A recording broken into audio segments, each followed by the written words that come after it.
दोस्तों आज की इस वीडियो में मैं आपको बुद्ध के जीवन से जुड़ी दो ऐसी कहानियां सुनाऊंगा जो आपको बहुत ही गहरी सीख देगी। तो पहली कहानी कुछ ऐसी है। एक बार भगवान बुद्ध अपने अनुयायियों के साथ किसी गांव में उपदेश देने जा रहे थे। उस गांव से पूर्व ही मार्ग में उन लोगों को जगह जगह बहुत सारे गड्ढे खुदे हुए मिले।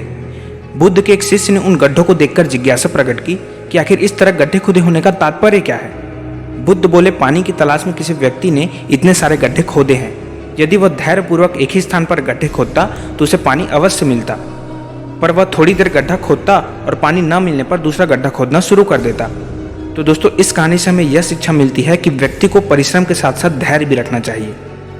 ये तो थी पहली कहानी। अब दूसरी कहानी सुनते हैं। जब भगवान बुद्ध आत्मज्ञान की खोज में तपस्या कर रहे थे, उनके मन में विभिन्न प्रकार के प्रश्न उमड़ रहे थे। उन्हें प्रश्नों का उत्तर चाहिए था, लेकिन अनेक प्रयासों के बाद भी उन्हें सफलता नहीं मिली। वे आत्मज्ञान की प्राप्ति के लिए कठोर तपस्या करने लगे, अनेक कष्ट सहे, कई स्थानों की यात्राएं की, परंतु जो समाधान उन्हें चाहिए था वह उन्हें मिला ही नहीं। एक दिन उनके मन में प्रश्न उठा और वे सोचने लगे कि मैंने धन, माया, मोह, संसार और समस्त वस्तुओं का त्याग कर दिया, फिर भी आत्मज्ञान की प्राप्ति नहीं हुई। क्या मैं आत्मज्ञान प्राप्त कर सकूंगा? मुझे आगे क्या करना चाहिए? इस प्रकार के अनेक प्रश्न बुद्ध के मन में उठ रहे थे। इसी दौरान उन्हें प्यास लगी।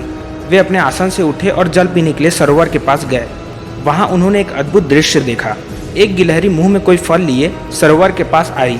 फल उस गिलहरी के मुंह से छूटकर सरोवर में गिर गया। गिलहरी ने देखा फल पानी की गहराई में जा रहा है। गिलहरी ने पानी में छलांग लगा दी।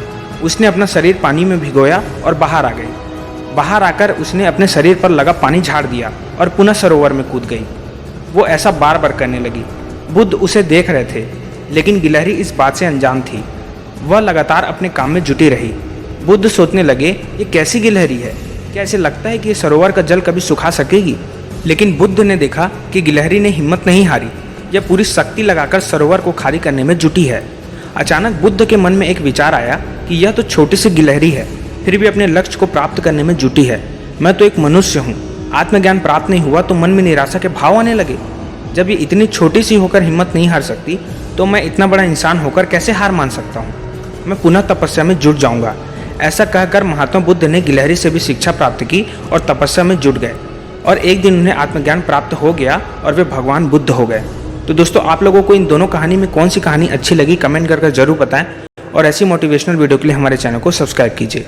Thank you so much for watching this video.